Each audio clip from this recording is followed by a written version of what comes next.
السلام علیکم ورحمۃ اللہ وبرکاتہ۔ الحمد للہ رب العالمین والعاقبۃ للمتقین والصلاة والسلام علی اشرف الانبیاء والمرسلین۔ قال اللہ سبحانہ وتعالی فی القرآن المجید والفرقان الحمید۔ اعوذ باللہ من الشیطان الرجیم، بسم اللہ الرحمن الرحیم۔ یا ایہا الذین آمنوا اتقوا اللہ ولتنظر نفس ما قدمت لغد واتقوا اللہ ان اللہ خبیر بما تعملون۔ قال اللہ سبحانہ وتعالی اذا کان یوم صوم احدکم فلا یرفث ولا یسخب وَإِنْ صَابَّهُ أَحَدٌ أَوْ قَاتَلَهُ فَلْيَقُلْ إِنِّي صَائِمٌ۔ حضرات، جو مجھے ٹائم دیا گیا ہے اس ٹائم میں میں جو موضوع بیان کرنا چاہتا ہوں، جو بات سمجھنا اور سمجھانا چاہتا ہوں، وہ یہ ہے خود احتسابی از روئے تقوی۔ سادہ لفظوں میں یوں سمجھ لیجئے کہ ہم میں سے ہر شخص یہ سوچے کیا میرے اندر تقوی پیدا ہو گیا ہے یا تقوی پیدا نہیں ہوا ہے۔ چونکہ رمضان اپنے اختتام کو پہنچ رہا ہے اور آج 29ویں رات ہے، اور اللہ رب العالمین نے یہ جو رمضان ہے پورے کا پورا، یہ ایک نکاتی ایجنڈے کے تحت اللہ نے ہمیں عطا فرمایا ہے۔ رمضان کا واحد مقصد تقوی پیدا کرنا ہے۔ جس آدمی نے اپنے اندر نماز پڑھ کے، تراویح پڑھ کے، تلاوت کر کے، صدقہ و خیرات کر کے، قیام اللیل کر کے، یہ سارے کام کر کے اگر اس نے اپنے اندر تقوی پیدا کر لیا تو اس کا مطلب وہ کامیاب ہے۔ اور جس آدمی کے اندر تقوی پیدا نہیں ہوا تو اس کا مطلب وہ شخص عید منانے کا حق نہیں رکھتا۔ اس آدمی کو عید منانے کی خوشی نہیں بلکہ اس کو فکر کرنی چاہیے، چونکہ رسول اللہ صلی اللہ علیہ وسلم نے ارشاد فرمایا ہے کم من صائم لیس لہ من صیامہ الا الظمأ والجوع۔ بہت سارے روزے دار ایسے ہوں گے جن کو سوائے بھوک اور پیاس کے کوئی چیز نہیں ملے گی۔ ایسے ہی فرمایا کم من قائم لیس لہ من قیامہ الا السحر۔ بہت سارے قیام کرنے والے، تراویح پڑھنے والے ایسے لوگ ہوں گے کہ ان کو ماں سوائے جاگنے کے کچھ نہیں ملے گا۔ اس کا مطلب ہر روزے دار کو عید والے دن اللہ کی طرف سے رحمت، بخشش، برکت، جہنم سے آزادی، جنت کا داخلہ نہیں ملے گا۔ اگر کسی کو ملے گا تو کس کو ملے گا؟ جس نے اپنے اندر تقوی پیدا کر لیا ہوا۔ اب سوال یہ پیدا ہوتا ہے تقوی کیا ہوتا ہے؟ آپ نے رمضان بھر میں گفتگو سنی ہے، خطبہ سنا ہے، درس دروس سنے ہیں، یہ لفظ تقوی بار بار آیا ہے۔ تقوی کسے کہتے ہیں؟ آپ میں سے کوئی بھائی بتائے گا تقوی کسے کہتے ہیں؟ تقوی لفظ کا معنی کیا ہے؟ تقوی کہتے کسے ہیں؟ چونکہ جب ہمیں پتہ ہوگا، علم ہوگا تقوی اس کو کہتے ہیں، پھر ہم اپنا جائزہ لیں گے کہ میرے اندر تقوی پیدا ہوا ہے یا نہیں۔ اگر تقوی پیدا ہو گیا ہے، آپ سب کو مبارک ہو، آپ خوشی منائیں، عید منانے کا اہتمام کریں، تیاری کریں، نئے کپڑے جوتے پہنیں، اچھے کھانے کھائیں، چونکہ آپ رمضان میں کامیاب ہو گئے۔ لیکن اگر آپ کے اندر تقوی پیدا نہ ہوا، خوشی کس چیز کی ہے؟ چونکہ رسول اللہ صلی اللہ علیہ وسلم کی وہ حدیث آپ لوگوں نے سنی ہے کہ آپ صلی اللہ علیہ وسلم تشریف لائے، ممبر کی ایک سیڑھی پہ چڑھے کہا آمین، دوسری پہ چڑھے کہا آمین، تیسری پہ چڑھے کہا آمین۔ جب نیچے اترے تو صحابہ کرام نے پوچھا کہ یا رسول اللہ، آپ پہلے بھی ممبر پر تو چڑھا کرتے تھے لیکن ایسے آمین آمین نہیں کہا کرتے تھے، آج کیوں کہا آمین؟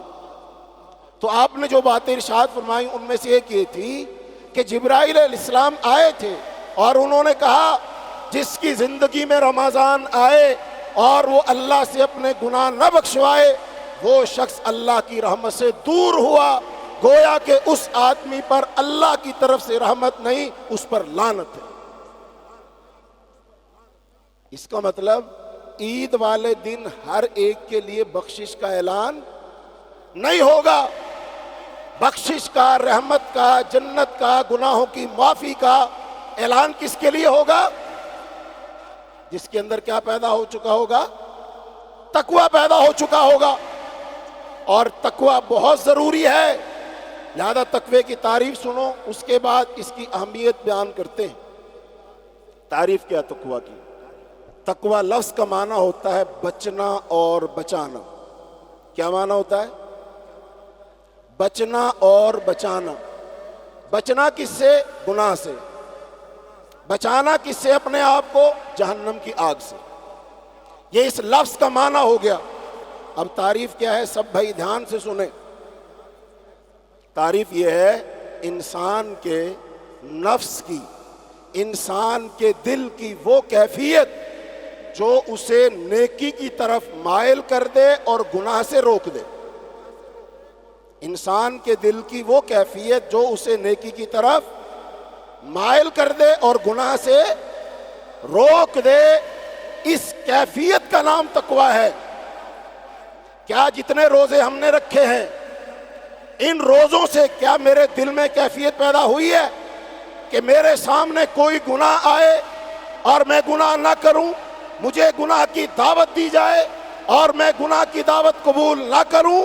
دعوت دینے والے میرے یار ہیں، میرے دوست ہیں، میرے رشتہ دار ہیں، گناہ کی دعوت دی جا رہی ہے شادی اور بیاہ کی دعوت میں یا محلے کے اندر یا کہیں بھی، میں اس گناہ کی دعوت کا انکار کر سکتا ہوں کہ نہیں؟ اگر انکار کر سکتا ہوں تو سمجھ لیجئے تقوی پیدا ہو چکا ہے، اور اگر میں گناہ سے باز نہیں آتا اس کا مطلب تقوی پیدا نہیں ہوا۔ اور اللہ تعالیٰ سے آپ نے جو چیز لینی ہے، جو چیز لینی ہے، سوچ لو، لسٹ بنا لو، ایک بخشش چاہیے، رزق چاہیے، کامیابی چاہیے، اللہ کی رضا چاہیے، دنیا میں غلبہ چاہیے، جنت کا داخلہ چاہیے، جو چاہیے اللہ تعالیٰ دینے کے لیے تیار ہے۔ شرط ایک ہے، تقوی دکھا، جو چاہے لے لے۔ قرآن پاک کی آیات سنو۔ سب سے بنیادی ضرورت انسان کی ہدایت ہے۔ اللہ نے فرمایا ھدی للمتقین، ہدایت کس کے لیے ہے؟ متقین کے لیے۔ جب ہم لباس پہنتے، ایک لباس یہ ہے جو ہمارے جسم کو ڈھانپتا ہے، ایک لباس وہ جو ہماری روح کو ڈھانپے گا۔ اللہ نے فرمایا لباس التقوی ذالک خیر، کہ تقوی کا لباس سب سے بہتر ہے۔ اگر اللہ کی محبت چاہیے، اللہ نے فرمایا ان اللہ یحب المتقین، اللہ محبت کرتا ہے تقوی والوں سے۔ اور اگر اللہ کا ساتھ چاہیے، فرمایا وَاعْلَمُوا أَنَّ اللَّهَ مَعَ الْمُتَّقِينَ، جان لو اللہ متقی لوگوں کے ساتھ ہے۔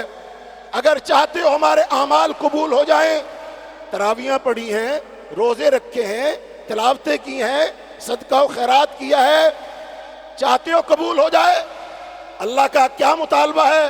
فرمایا انما یتقبل اللہ من المتقین، اللہ صرف اور صرف متقی لوگوں کی قبول کرتا ہے، غیر متقی لوگوں کی قبول۔ اعمال قبول کروانے ہیں تو تب بھی تقوی چاہیے، جیسے اللہ تعالیٰ نے ایک جگہ اور فرمایا لن ینال اللہ لحومها ولا دماؤها ولکن ینالہ التقوی منکم، اے لوگو تمہاری قربانیوں کا نہ اللہ کو خون پہنچتا ہے نہ گوشت پہنچتا ہے، اگر پہنچتا ہے تو کیا پہنچتا ہے؟ تقوی پہنچتا ہے۔ اس کا مطلب جس کی قربانی کے پیچھے تقوی نہیں وہ قربانی قبول نہیں، جس تراویح کے پیچھے تقوی نہیں وہ تراویح قبول نہیں، جس روزے کے پیچھے تقوی نہیں وہ روزہ قبول نہیں، جس توبہ کے پیچھے تقوی نہیں اللہ کو وہ توبہ بھی قبول نہیں۔ اس کا مطلب ہر کام جو چاہتے ہو اللہ قبول کر لے، تو وہ اللہ تعالیٰ عمل کو نہیں، عمل والے کو دیکھتا ہے، اور عمل والے کے دل کو دیکھتا ہے کہ اس کے دل میں تقوی ہے کہ نہیں ہے۔ جیسے رسول اللہ صلی اللہ علیہ وسلم نے ایک حدیث میں فرمایا، ان اللہ لا ينظر الى صورکم ولا اجسامکم ولا اموالکم ولکن ينظر الى قلوبکم واعمالکم۔ بے شک اللہ نہیں دیکھتا تمہاری صورتوں کی طرف، بے شک اللہ نہیں دیکھتا تمہارے جسموں کی طرف، بے شک اللہ نہیں دیکھتا تمہارے مال و دولت کی طرف۔ پھر سوال پیدا ہوتا ہے اللہ کیا دیکھتا ہے؟ فرمایا اللہ تمہارا دل دیکھتا ہے، پھر تمہارے اعمال دیکھتا ہے۔ اور رسول اللہ صلی اللہ علیہ وسلم نے شاہ فرمایا تقوی کہاں پیدا ہوتا ہے؟ آنکھ میں پیدا ہوتا ہے کہ دماغ میں پیدا ہوتا ہے کہ ہاتھ میں پیدا ہوتا ہے کہ گھٹنے میں پیدا ہوتا ہے؟ فرمایا التقوی ہا ہنا یشیر الی صدرہ ثلاث مرات۔ رسول اللہ صلی اللہ علیہ وسلم نے 3 دفعہ دل کی طرف اشارہ کر کے فرمایا تقوی یہاں ہوتا ہے، تقوی یہاں ہوتا ہے، تقوی یہاں ہوتا ہے۔ تو میرے عزیز بھائیوں، چاہتے ہو ہمارے اعمال قبول ہو جائیں تو تقوی پیدا کرو۔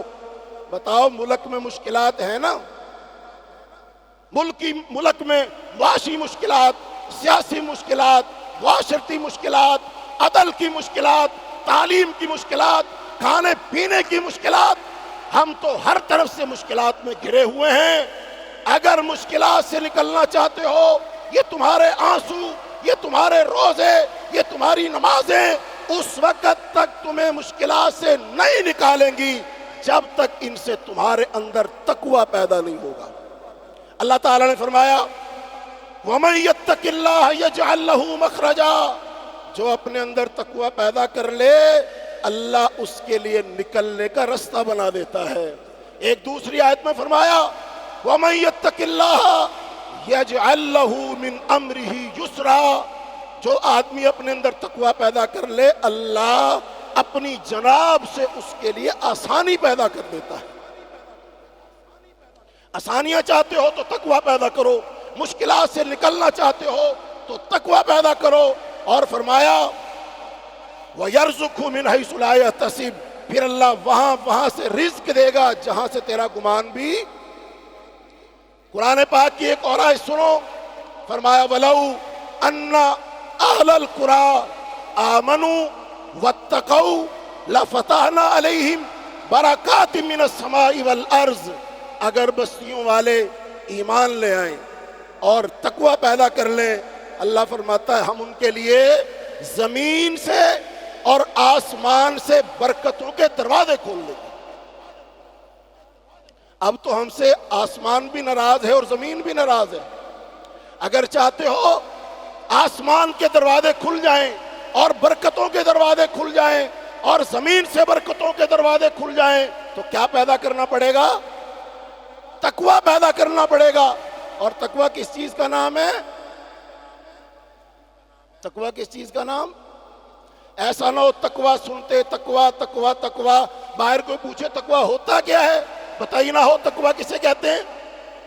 پھر دوہراؤ تعریف تقوی کی، دل کی وہ کیفیت جو انسان کو نیکی کی طرف مائل کر دے اور گناہ سے، اس دل کی کیفیت کا نام تقوی ہے۔ بتاؤ پیدا ہوئی ہے؟ مثلا یہ میرے نوجوان بھائی بیٹے بیٹھے ہیں، ایک گناہ آپ کرتے ہیں، پیسے دے کر کرتے ہیں، خوبصورت بننے کے لیے کرتے ہیں، اچھا لگنے کے لیے کرتے ہیں، لیکن وہ گناہ ہے۔ اگر تجھے وہ گناہ اچھا لگتا ہے اور نیکی اچھی نہیں لگتی، سنت اچھی نہیں لگتی، تو سمجھ تقوی پیدا۔ وہ گناہ کون سا ہے؟ یہ رسول اللہ صلی اللہ علیہ وسلم کی داڑھی کاٹنا، یہ گناہ ہے کہ ثواب؟ اور داڑھی کاٹنا گناہ ہے کہ ثواب؟ گناہ ہے نا۔ اس کا مطلب روزے رکھ لیے، 28 روزے مکمل ہو گئے، ان 28 روزوں نے کیا تیرے اندر یہ بات پیدا کی ہے کہ تجھے داڑھی اچھی لگنے لگ جائے اور داڑھی کٹوانا برا لگنے لگ جائے؟ ایسا ہوا ہے؟ ہو گیا ہے؟ ہوا ہے تو تقوی، وگرنہ تقوی جو لوگ سگریٹ پیتے ہیں، سگریٹ پیتے ہیں، سگریٹ پینا گناہ ہے، نشے کی ایک قسم ہے، فضول خرچی ہے. فضول خرچی کرنے والوں کو کیا کہا؟ یہ شیطان کے بھائی ہیں. محکمہ صحت نے کہا ہے سگریٹ پینے سے منہ کا کینسر ہو جاتا ہے. ڈبی کے اوپر تصویر بھی چھاپ دی ہے. اس ایک کام کے اندر کتنے گناہ ہیں. فضول خرچی ہے، شیطان کا بھائی بننا ہے، اس کے اندر نشہ ہے، اس سے تمہاری جان کی ہلاکت ہو سکتی ہے. بتاؤ سگریٹ سے نفرت ہوئی کہ نہیں؟ اگر نفرت ہوئی تو سمجھ تقویٰ پیدا. اور اگر تو 28 روزے رکھ کے، تراویح پڑھ کے، قرآن کے کئی پارے پڑھ کے ابھی تک تو چھوڑنے کے لیے تیار نہیں تو سمجھ لے تقویٰ پیدا.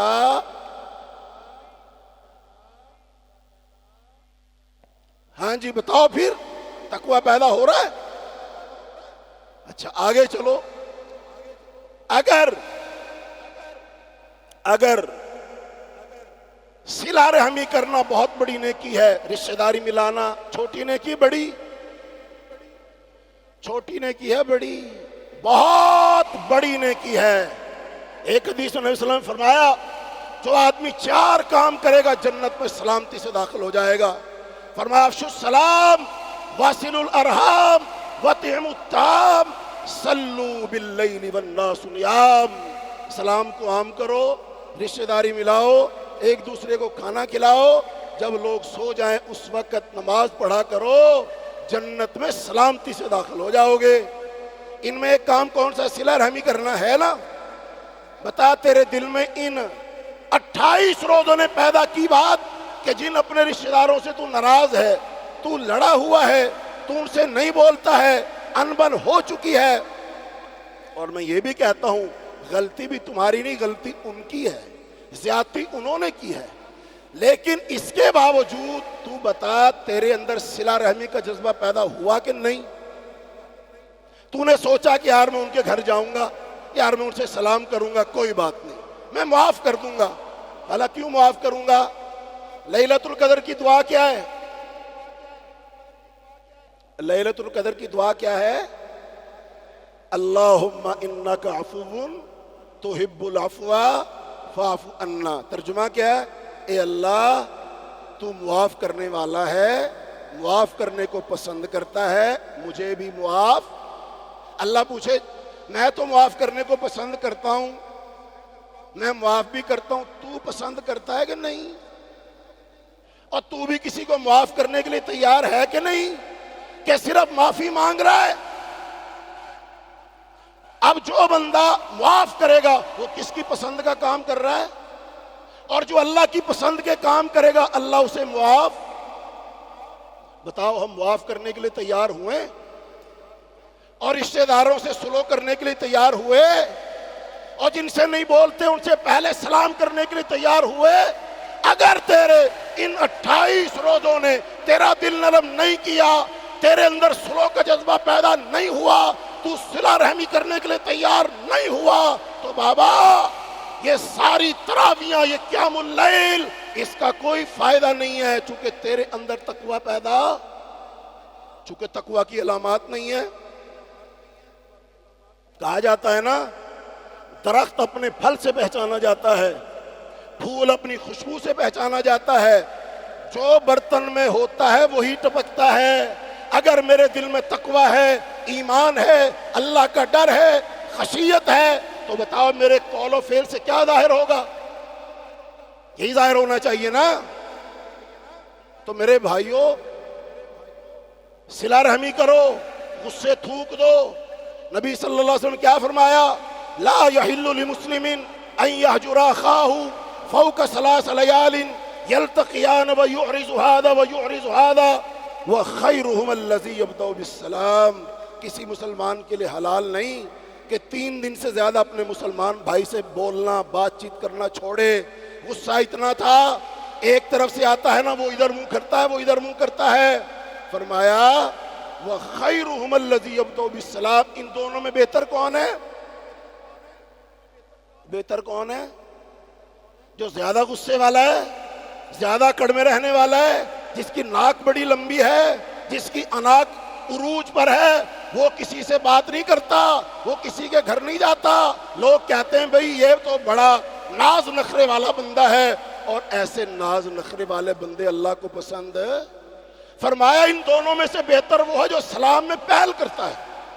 بتاؤ ہم سلام میں پہل کرنے کے لیے تیار ہیں؟ جو رشتہ دار آپ سے ناراض ہیں، جو بہن بھائی ناراض ہیں، جو اڑوس پڑوس کے لوگ ناراض ہیں، جو آپ کے بیٹے بیٹیوں کے سسرال والے ناراض ہیں، انبن ہو جاتی ہے، ناراضگیاں ہو جاتی ہیں، بول بلیا ہو جاتا ہے، بتاؤ ان سے سلوک کرنے کے لیے تیار؟ چونکہ تجھے ان سے کوئی غرض نہیں، تو نے اپنے رب کو خوش کرنا ہے۔ اگر رب سلام کرنے سے خوش ہوتا ہے تو سلام کر لے، اگر رب صلہ رحمی کرنے سے خوش ہوتا ہے تو تو صلہ رحمی کر لے، اگر رب تیری انا ٹوٹ جانے سے خوش ہوتا ہے تو اپنی انا کو توڑ دے، اپنی ناک کو چھوٹا۔ اور یاد رکھو بھائیو، جنت میں نا یہ ناک والے نہیں جائیں گے، یہ ناک کٹے ہوئے لوگ ہی جائیں گے۔ تو بتاؤ پھر سلوک کر لیں گے؟ چونکہ تقوی کا تو یہی مطالبہ ہے، اور ہم چاہتے ہیں اللہ ہمیں معاف کر دے، گناہ بخش دے۔ اللہ کس کو بخشے گا؟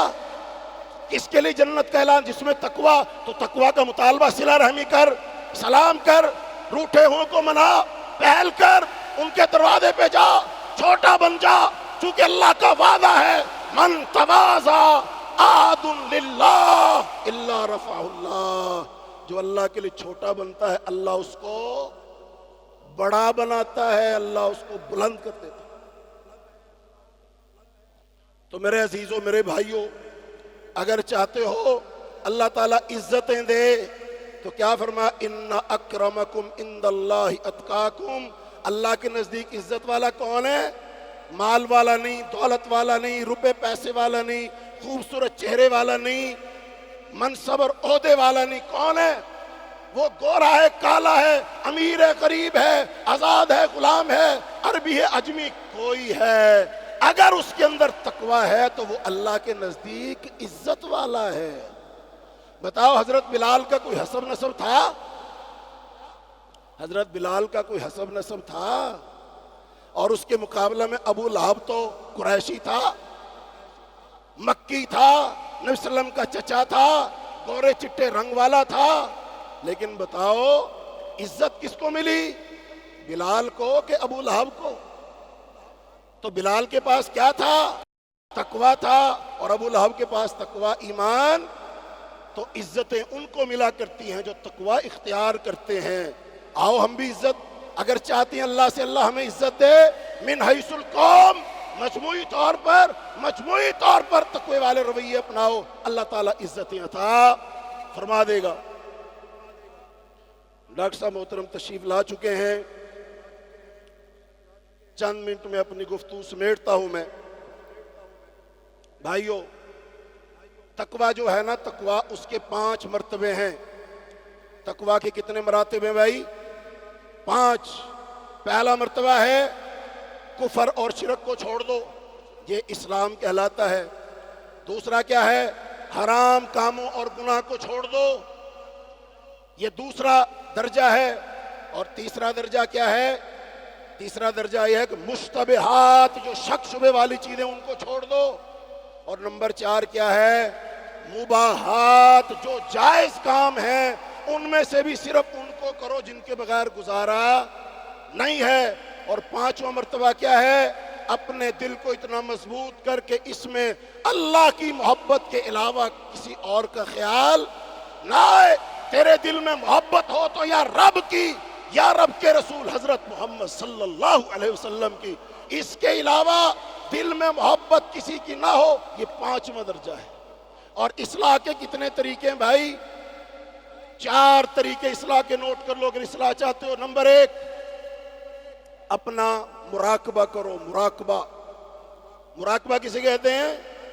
اپنا جائزہ لینا، اپنی ذات کے ساتھ بیٹھنا۔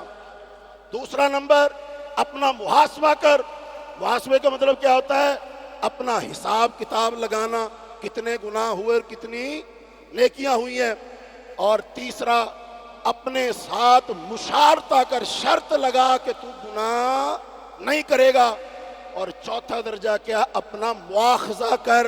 مواخذے کا مطلب ہوتا ہے اپنے آپ کو خود سزا دے۔ مثلا آپ یہ شرط لگا لیں کہ اگر میں نے جھوٹ بولا، اگر میں نے کسی کی غیبت کی، اگلے دن 5 پارے قرآن کے پڑھوں گا، اگلے دن 1 روزہ رکھوں گا، اگلے دن 1000 روپیہ صدقہ۔ یہ کیا لگاؤ؟ شرط لگاؤ۔ اور اگر آپ سے وہ گناہ ہو جائے کام کر، تو یہ تو اپنے ساتھ شرط لگا لے گا۔ 4 طریقوں سے آپ کی اصلاح ہو سکتی ہے۔ آخر میں جو ساری گفتگو میں نے کی ہے اس کا خلاصہ یہ ہے بھائی کہ متقی آدمی کا رویہ اور ہوتا ہے، غیر متقی آدمی کا رویہ بالکل اور ہوتا ہے۔ جیسے گلاب کے پھول کی خوشبو بالکل الگ ہے، اور ایک مغافیر پودا ہوتا ہے، اس کے پھول کی خوشبو الگ ہے، اس میں بدبو ہوتی ہے۔ قرآن پاک میں اللہ تعالیٰ نے نبی صلی اللہ علیہ وسلم کو حکم دیا ہے کہ آپ اپنی امت کے لوگوں کو ایک واقعہ سناؤ، اور واقعہ سورہ مائدہ میں فرمایا وَاتْلُ عَلَيْهِمْ نَبَأَ ابْنَيْ آدَمَ إِذْ قَرَّبَا قُرْبَانًا فَتُقُبِّلَ مِنْ أَحَدِهِمَا وَلَمْ يُتَقَبَّلْ مِنَ الْآخَرِ۔ آدم کے 2 بیٹوں کا واقعہ سناؤ، ان دونوں نے قربانی کی، ایک کی قبول ہو گئی، دوسرے کی قبول نہیں ہوئی۔ جس کی قبول نہیں ہوئی تھی اس نے کہا لَأَقْتُلَنَّكَ، میں تجھے قتل کروں گا۔ اچھا، جس کی قبول ہوئی تھی اس نے آگے سے کیا کہا؟ انما یتقبل اللہ من المتقین، اللہ متقی لوگوں کی قبول کرتا ہے۔ اچھا، پہلے زمانے میں نا پتہ چل جاتا تھا کس کی قربانی قبول ہوئی ہے، کس کی قبول نہیں ہوئی۔ کیسے؟ مثلا ہم نے بھی روزے وغیرہ رکھے ہوئے، صدقات خیرات کیے ہوئے، مجھے آپ کو تو پتہ نہیں چلتا قبول ہوئے کہ نہیں، لیکن اگلے زمانے میں پتہ چل جاتا۔ طریقہ یہ تھا، قربانی کی مثلا 10 لوگوں نے، وہ 10 لوگ اپنی گائیں جو ہیں وہ کھلے میدان میں رکھ دیں گے، اور آسمان سے آگ آئے گی، اور جس کی قربانی قبول ہونی ہوگی اس قربانی کو آگ جلا جائے گی۔ تو جس کی قربانی جلا دی، اس کا مطلب کیا؟ قربانی قبول ہو گئی۔ تو اب یہ جو 2 بھائی ہیں نا، تفاسیر میں اس کا نام لکھا، احادیث میں تو کہیں نہیں آتا، حابیل اور قابیل ہے۔ حابیل کی قبول ہوئی، قابیل کی قبول نہیں ہوئی۔ اچھا، قابیل نے کہا میں تجھے قتل کروں گا، تو حابیل نے آگے سے کیا کہا؟ بھائی مجھے کیوں قتل کرے گا؟ قربانی کس نے قبول کرنی ہے؟ اور اللہ کس کی قبول کرتا ہے؟ جس میں تقوی ہوتا ہے۔ یہاں سے یہ پتا چلا حابیل میں تقوی تھا اور قابیل میں تقوی، یہ طے ہو گئی بات۔ اچھا، جس میں تقوی نہیں تھا اس کا رویہ کیا ہے؟ حسد والا، جلتا اس سے، اس کی قبول کیوں ہوگی؟ یہ کردار آج بھی معاشرے میں موجود ہے، جو کسی اپنے رشتہ دار کو، اپنے بھائی کو، اپنے دوست کو، محلے دار کو، اس کی ترقی کو، اس کی خوشحالی کو، اس کی اولاد کو دیکھ کر خوش نہیں ہوتا، بلکہ اس کے دل میں حسد پیدا ہوتا ہے۔ یہ وہی قابیل والا کردار ہے جو معاشرے کے اندر موجود ہے، اور اس میں تقوی۔ اچھا، یہ پھر کیا کہتا ہے؟ میں قتل کروں گا۔ جس میں تقوی ہوتا ہے اس کا رویہ کیا ہوتا ہے؟ ایک بندہ قتل کرنے کے لیے آ چکا ہے، اس کے ہاتھ میں بندوق ہے، اس کے ہاتھ میں لاٹھی ہے، اور وہ کہہ رہا تجھے قتل کروں گا۔ تو جس میں تقوی ہوتا ہے وہ آگے سے کیا کہتا ہے؟ انی اخاف اللہ رب العالمین، میں اللہ رب العالمین سے ڈرتا ہوں۔ تو متقی آدمی کا رویہ کیا ہوتا ہے؟ جارحانہ کے صبر والا۔ بتاؤ، یہ جو حابیل ہے یہ لڑ سکتا ہے کہ نہیں؟ اور مقابلہ کر سکتا ہے کہ نہیں؟ چلو وہ 4 مارے گا، 2 تو یہ بھی مارے گا نا۔ قرآن میں اللہ نے فرمایا، اس نے کہا اگر تو مجھے قتل کرنے کے لیے ہاتھ بڑھائے گا، میں تجھے قتل کرنے کے لیے ہاتھ نہیں بڑھاؤں گا۔ یہ متقی آدمی کا رویہ ہے۔ اور یہ حدیث قدسی میں بھی یہی فرمایا، نبی صلی اللہ علیہ وسلم فرمایا، اللہ تعالیٰ فرماتے جب تم میں سے کسی آدمی کا روزہ ہو اور کوئی شخص اس کو گالی دے آ کر، کیا دے بھائی؟ اب گالی کوئی پیار کی تو دے گا نہیں، کوئی ماں بہن کی گالی دے گا نا۔ اور گالی دینے سے آدمی کو غصہ چڑھتا ہے کہ ٹھنڈا ہوتا ہے؟ غصہ ہی چڑھتا ہے۔ اور وہ دروازے پر بھی آیا ہوا ہے اور گالی بھی دے رہا ہے اور ہاتھ میں لاٹھی پھرما، او قاتلہ، یا اس سے، قاتلہ کا مطلب قتل کرنے کی کوشش کرے، لڑائی کرنے کی کوشش کرے۔ نبی صلی اللہ علیہ وسلم نے کیا فرمایا؟ آگے سے کیا کہے؟ ہم تو کہتے ہیں اینٹ کا جواب پتھر سے دے. اب یہ ہمارے دروازے پر آ گیا تو ٹانگوں پہ سلامت جانا نہیں چاہیے. اس کو سبق سکھا کے بھیجیں گے. یہ ہمارے محلے میں آ کے ہمیں گندا کر کے جا رہا ہے. محلے والے تھو تھو کریں گے, رشتہ دار منہ چڑھائیں گے, فلاں بندہ تمہارے دروازے پہ آ کر گالی دے کر گیا تھا. ادھر اس وقت تو بولے نہیں, اب بڑے بولتے ہو. یہ ساری چیزیں ہمیں اکسائیں گی نا. پڑھو, فون کریں گے بھائی کو, بیٹے کو, دوست کو, آؤ بھائی ذرا ضروری کام, اس کو تو سبق سکھائیں.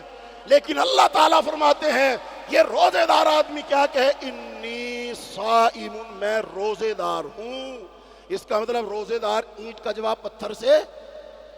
حابیل نے بھی یہی کہا کہ میں تجھے قتل نہیں کروں گا. روزہ بھی پھر یہی سکھاتا ہے کہ اگر کوئی شخص تجھ پر چڑھائی کرتا ہے, ظلم کرتا ہے, زیادتی کرتا ہے, شرط ایک ہے کہ وہاں شریعت کا کوئی ضابطہ نہ ٹوٹ رہا ہو, اللہ کی کوئی حد پامال نہیں ہو رہی ہو, تو پھر تو اس سے کہہ بھئی اللہ تیرا بھلا کرے. جواب مت دے. یہ متقی آدمی کا رویہ ہے. اور غیر متقی آدمی کا رویہ کیا ہوتا ہے؟ حسد والا, لڑائی والا, جارحانہ, چڑھ کے آتا ہے وہ. تو اس لیے میرے بھائیوں, اپنے رویے دیکھ لو تقوی پیدا ہوا ہے یا نہیں. 29ویں کی رات ہے, کل ایک دن ہے, ہو سکتا ہے پرسوں عید ہو یا ترسوں عید ہو, لیکن ٹائم بہت تھوڑا ہے. محاسبہ کر لو, جائزہ لے لو, تقوی پیدا ہوا ہے کہ نہیں. پتہ کیسے چلے گا؟ اپنے رویوں سے, اخلاق سے, کردار سے, زبان سے, رویوں سے, تعلقات سے, صلہ رحمی سے, گناہوں کو چھوڑنے سے آپ کو اپنا پتہ چل جائے گا. یہ ایسا نہیں ہے کہ پتہ نہ چل سکتا ہو, پتہ چل سکتا ہے. آپ اپنا احتساب کر سکتے ہیں, اپنا جائزہ لے سکتے ہیں. جائزہ لو ایمانداری سے. اگر تقوی پیدا ہو گیا, عید کی تیاری کرو, کپڑے پہنو, کھانے کھاؤ, سب کچھ کرو. اور اگر تقوی پیدا نہیں ہوا تو بھائی پھر آخری بات یہ ہے کہ ابھی یہ تقوی پیدا کرنے کے لیے سارے بندوبست اللہ نے کیے تھے. مثلا اللہ تعالیٰ رمضان لایا, اللہ تعالیٰ نے شیطان کو جکڑ دیا, جہنم کے سارے دروازے بند کر دیے, جنت کے سارے دروازے کھول دیے, ثواب بڑھا دیا اللہ تعالیٰ نے. یہ لیلۃ القدر کی رات دی, روزے کا ثواب بے حساب. یہ سارے انتظام کس نے کیے؟ یہ ماحول کس نے بنایا اور کیوں بنایا؟ ہمیں موقع دیا کہ ہم کیا کر لیں؟ اپنے اندر تقوی پیدا کر لیں. اب ہم نے کر لیا. یہ جو چاند رات ہے نا بھائی, ہم تو اس کو خوشی کی رات کہتے ہیں, اگلا دن عید کا دن ہے, بالکل ہے, لیکن اس کا ایک زاویہ اور ہے. یہ شیطان سے مقابلے کی پہلی رات اور پہلا دن بھی. ابھی بتاؤ کون جیل میں ہے؟ جیل میں کون ہے؟ شیطان بند ہے نا. کس دن کھلے گا وہ؟ چاند رات کو. اچھا, چاند رات کو جب آئے گا وہ سوچ رہا ہوگا نا کہ یار جو میرے یار دوست تھے جن کو میں نے ایک ٹریک پہ چڑھایا ہوا تھا, پتہ نہیں بدل گئے ہوں گے کہ نہیں بدلے ہوں گے. میں جاؤں گا, سارے نمازی بن چکے ہوں گے, میری تو بات ہی نہیں کوئی سنے گا, آئے گا ہی نہیں کوئی میری بات پر. تو شیطان چھوٹ کے آئے گا تو مایوس ہوگا, خوش ہوگا؟ چاند رات کی تیاریاں لاہور شہر میں خاص طور پہ کیسی ہوتی ہیں؟ چھتوں پہ انتظام ہوتے ہیں, ڈک لگائے جاتے ہیں, نوجوان جو ہے پروگرام بناتے ہیں, پھر وہاں شراب بھی ہوتا ہے, بھنگڑا, ڈھول, گانے سب ہوتے ہیں. اور یہ پاکستان کا کلچر ہے, حالانکہ اسلامی ملک ہے. شرم نہیں آتی ان لوگوں کو. عید کے موقع پر ہی نئی نئی فلمیں ریلیز کی جاتی ہیں. اور ہمارا وہ طبقہ جن کو اللہ نے پیسوں سے نوازا ہے, مال دولت دیا ہے, وہ کیا کرتے ہیں؟ پہلے ہی بکنگ کرواتے ہیں, اور چاند رات کو وہ نمازی, وہ تراویح, وہ اعتکاف کرنے والے اور وہ ساری توبہ استغفار کرنے والے کہاں جاتے ہیں؟ انہیں کوئی گھر لینے آتا ہے کہ خود جاتے ہیں, ٹکٹ خریدتے ہیں, پیسہ لگاتے ہیں. تو میرے بھائیوں, پہلی رات کو ہی پتہ چل جائے گا کہ ہم پر کیسا رنگ چڑھا ہے, کتنا تقوی پیدا ہوا ہے. اور اس سے آگے اگلے دن پتہ چل جائے گا, عید والے دن. چونکہ عید والے دن اکثر مسجدیں نمازیوں سے خالی ہوتی, عید کی فجر کی نماز میں اکثر لوگ کم ہوتے. تو میرے بھائیوں, شیطان چھوٹ کے آئے گا, وہ واقعی مایوس ہونا چاہیے. وہ کوک لگائے, آواز لگائے, بلائے, ہم اس کی آواز نہ سنیں. اللہ رب العالمین سے دعا ہے اللہ تعالی ہمیں اپنے اندر تقوی پیدا کرنے کی توفیق عطا فرمائے. اللهم إنا نسألك الهدى والتقى والعفاف والغنى. اللهم آت أنفسنا تقواها وزكها وأنت خير من زكاها وأنت وليها ومولاها. اللهم إنا نسألك الجنة الفردوس. اللهم إنا نعوذ بك من عذاب النار. اللهم انصر الإسلام والمسلمين. وصلى الله تعالى على خير خلقه محمد وعلى آله وأصحابه أجمعين برحمتك يا أرحم